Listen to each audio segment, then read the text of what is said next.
Her documentary films have explored the brutality of so-called honor killings in the UK and the dreadful phenomenon of Westerners drawn to the terrorist call of ISIS. Now, Deeyah Khan has turned her lens on the American far right and the racist and fascist elements that converged on Charlottesville, Virginia last year. It's called White Right, Meeting the Enemy. And Deeyah Khan joins us now on the line from London, UK for more. Deeyah, it's great to have you on TVO tonight. How are you doing?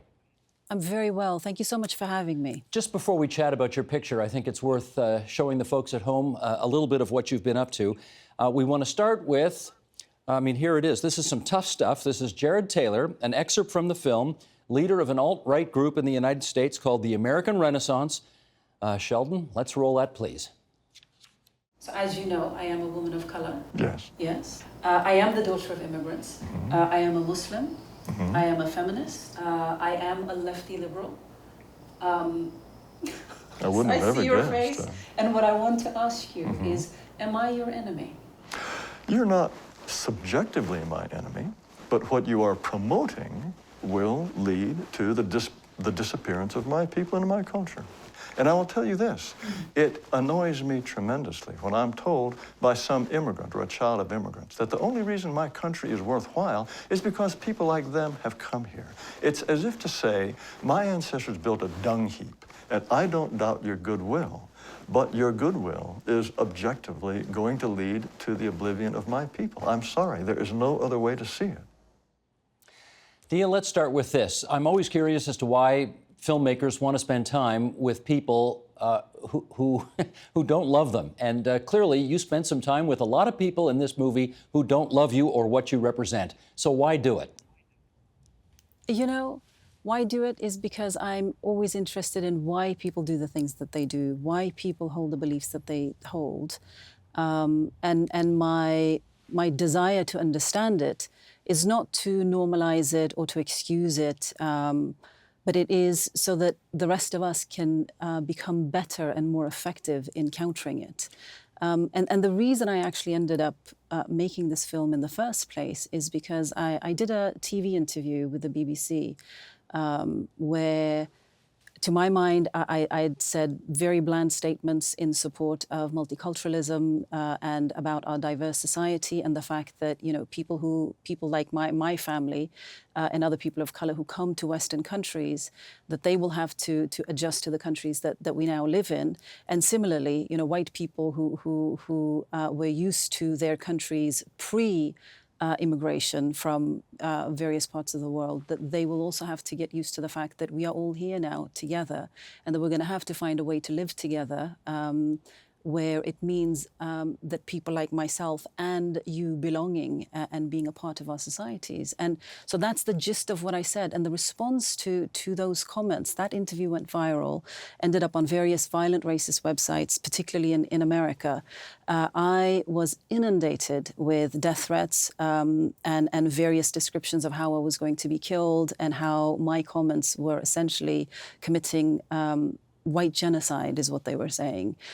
So I decided that I refused their premise, and also that I didn't really want to be afraid of this. I didn't want to go and hide in fear somewhere. I wanted to actually confront this and see if it was possible for me to sit down with people who hold feelings like that and for us to one-on-one, face-to-face, be able to see if we can recognize each other's humanity and if it's possible for us to get past the rhetoric, past the chest beating, past the name calling, and to the human beings behind the hatred. So that was my drive, really, was to try and find the humans behind this. Well, given that explanation, I understand why you wanted to sit down with them.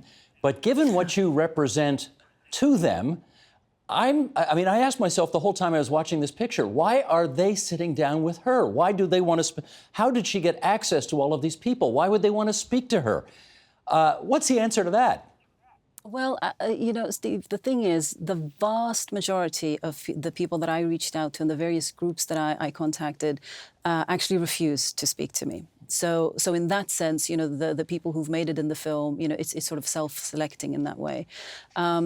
even the people who agreed to be in the film, it took me a very, very long time and a lot of pushing, a lot of convincing to get them to agree to speak to me. And the first person who agreed was Jeff Scoop, who is the leader of the National Socialist Movement in America, which is the largest neo-Nazi organization there and one of the oldest organizations there.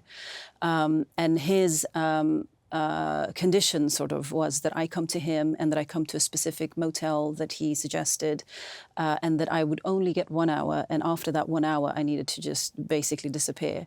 And so I come to this motel, and suddenly dawns on me that I'm about to meet a neo-Nazi, and suddenly all the sort of what if this, what if that starts running through your mind. What if he's armed? What if he's bringing people with him? What if this? What if that? And he does turn up at the door, and I remember being absolutely terrified and really, really nervous. But he came. We talked for the hour that he said. In fact, we ended up talking for 5 hours. And at the end of those 5 hours, he said, "Look, in a few weeks, we're going to participate in a rally that's in a place called Charlottesville, which I hadn't really heard of at the time. You're basically welcome to join us." And he said, because I asked him as well, I said, "Look, why are you okay for me to join you now?" And he said, "Look, I completely disagree with you. I don't particularly like the things that you stand for, and your vision of the world is something that I dislike and I despise, and I will actively work against." But he said, "I've never really been asked the kinds of questions that you've asked me." He said, I've done a lot of interviews, but I've never really engaged with anyone in the way that you've engaged with me. And he said, "I also see that you're very sincere in your desire to understand, and you're also very sincere about the worldview that you hold, which is that it should be diverse, it should be it should include all of us." And he said, "As much as I despise that, I respect your passion and your commitment to it. So you're welcome to join us." And I was quite surprised by his answer, because our conversations were quite unpleasant. And awkward, maybe not as unpleasant, but more awkward.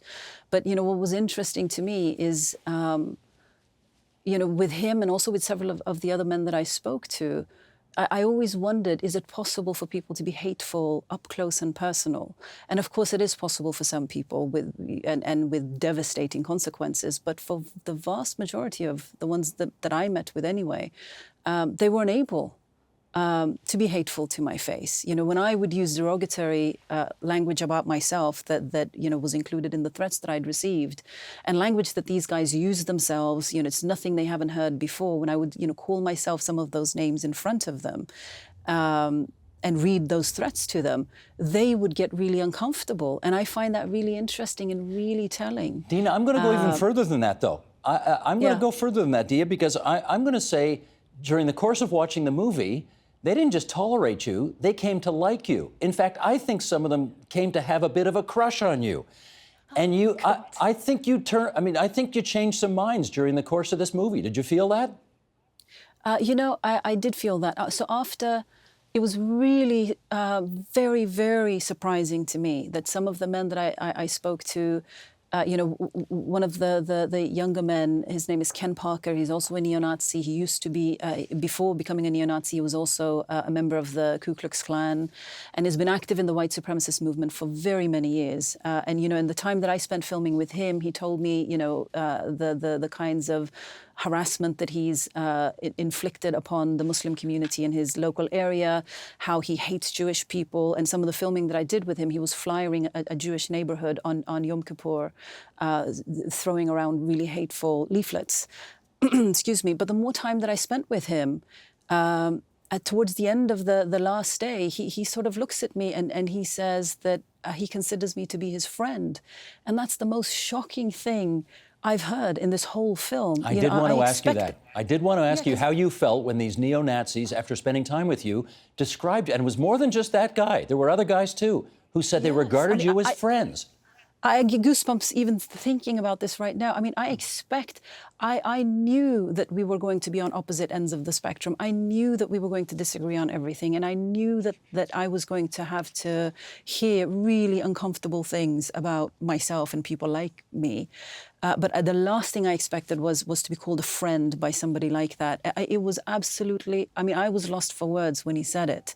And the thing is, this happened a couple of months ago after I finished the film. He called me up, the same young man who has a massive swastika tattooed on his chest.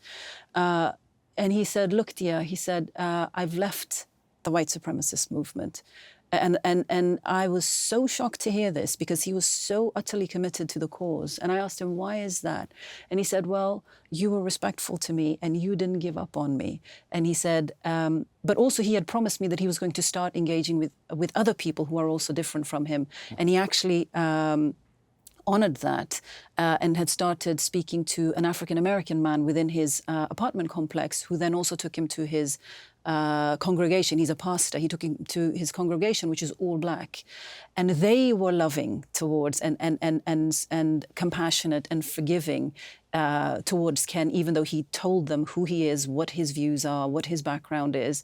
And that was the final straw for him and pushed him completely over the edge. And now the movement that he left, his former friends basically are all shunning him, hate him, threatening him. So even I'm now, finding myself in a place where I'm trying to honor the word that he used for me, which is a friend. So now he's so isolated. It's so difficult for men like this to leave extremist groups because it ends up becoming their entire family, their social network, their community. And which is why a lot of men find it difficult to leave groups like this. So I've also introduced him actually to some of the men in the film who are former neo-Nazis as well, just to ensure that he has a little bit of support and a bit of understanding as he rebuilds his life now, with the rest of us. But, if you would have told me a year ago that I would be calling a neo-Nazi, well, now a former neo-Nazi, my friend, I would have laughed at you. I think I probably would have felt really sort of so you are using that word. You would even think that. You are using that word. I am using that word. For him, I am using that word. Another man also who was a part of the movement for over a decade ended up leaving as I was editing the film. And so his story is actually included in the film. Having said that, I don't want to underestimate and understate how dangerous this movement is. I also spent time in various training camps, in various compounds around America, where I actually was not allowed to film, where I was told that a bullet was going to be put through my head, a bullet was going to be put through my camera, and lots of language that I cannot say on air was used about me. And had several very, very uncomfortable encounters where one of them, I actually thought I really was not going to make it out alive. And let's just confirm here, Deeyah, that you didn't show up at these interviews with armed security, right?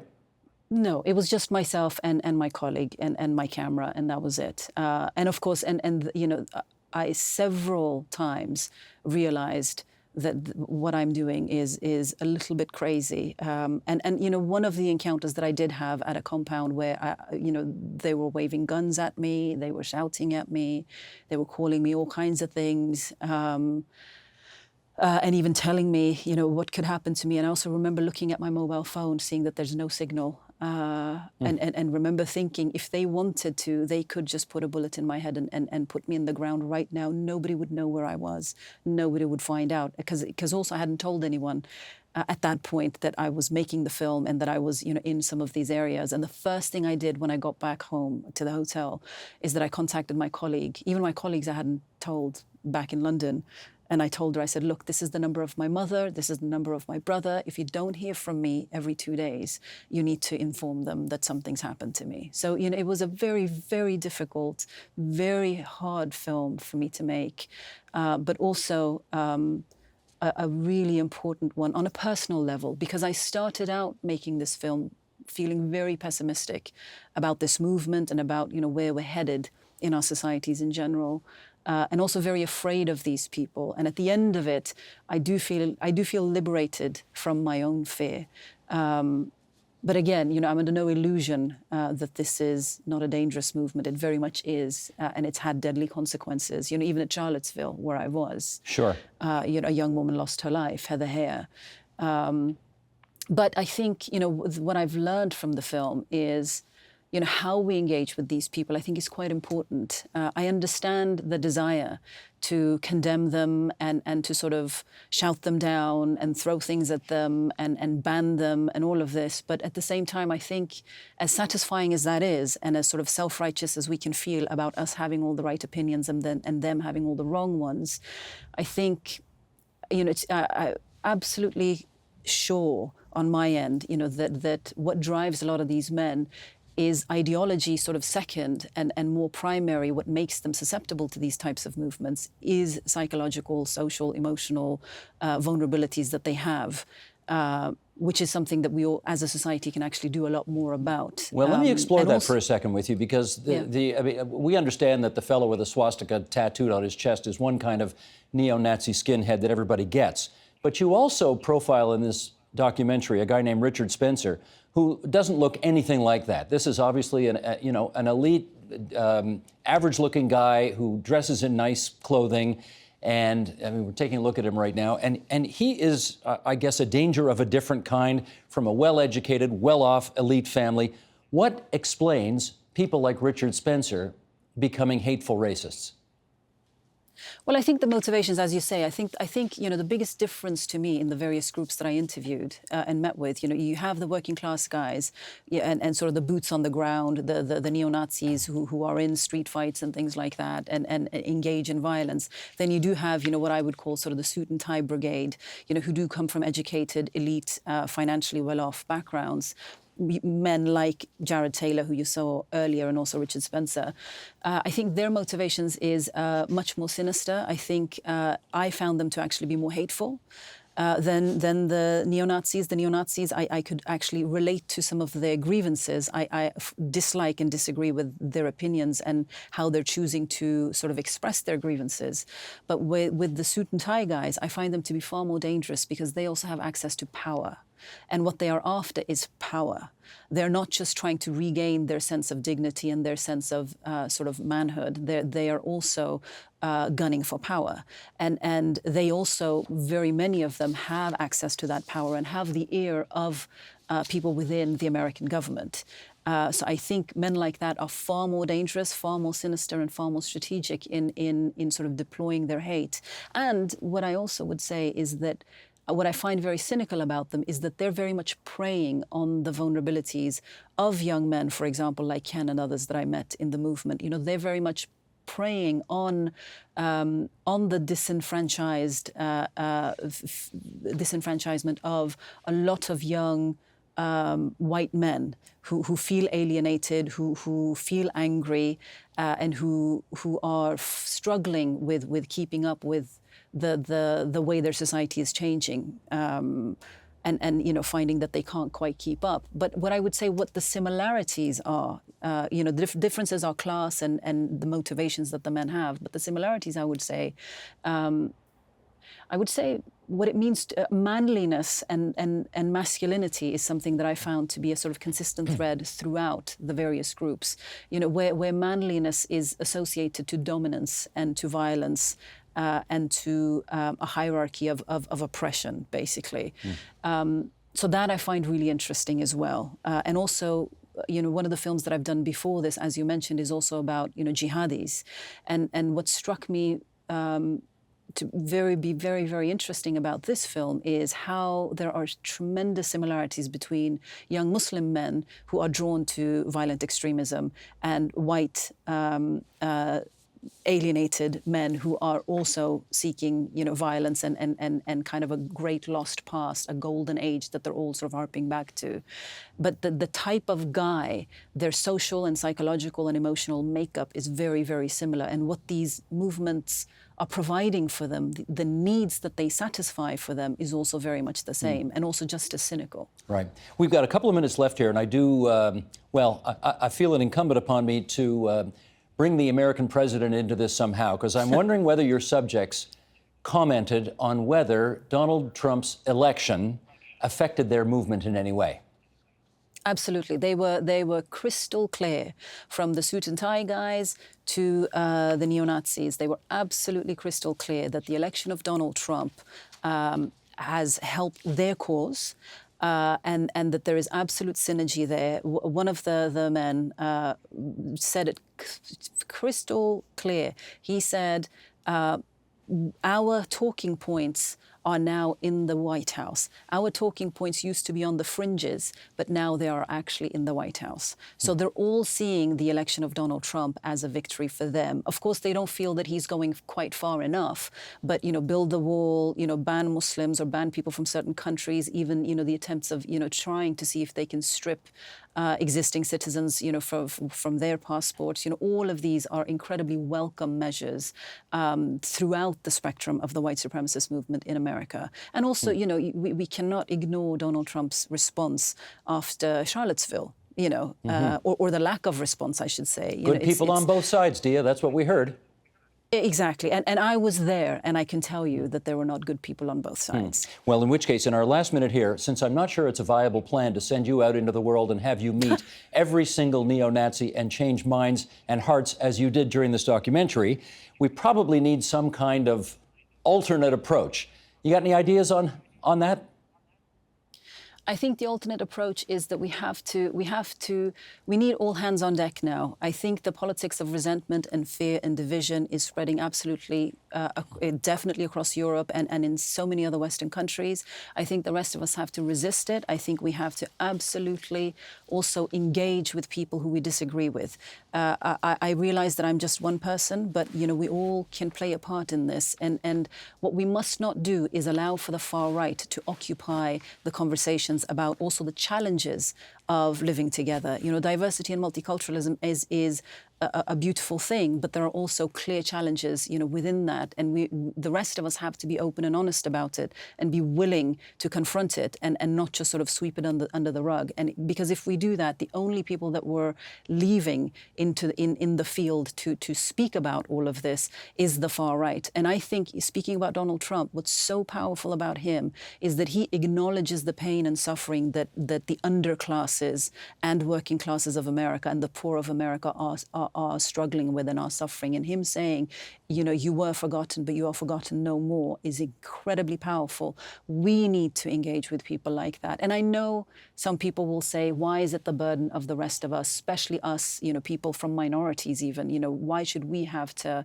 have any responsibility for reforming people who hate us? I don't think it's our responsibility. I think it's all of society's responsibility to make sure that we try and ensure that people don't fall away and fall off and become forgotten and feel as if though they're being left behind. Well, we are very happy to remind people to keep it right here on TVO, because the North American broadcast premiere of your picture, White Right, Meeting the Enemy, is tonight right after this program. We should also tell you you can stream it on our website. That's tvo.org/documentaries. I can't thank you, Deeyah, enough for coming on to TVO tonight and sharing your thoughts about this. It is a fantastic picture, and we really heartily recommend it to everybody. Thank you so much. Thank you so much. The Agenda with Steve Paikin is brought to you by the Chartered Professional Accountants of Ontario, helping businesses stay on the right side of change with strategic thinking, insightful decisions, and business leadership. Are you on the right side of change? Ask an Ontario CPA.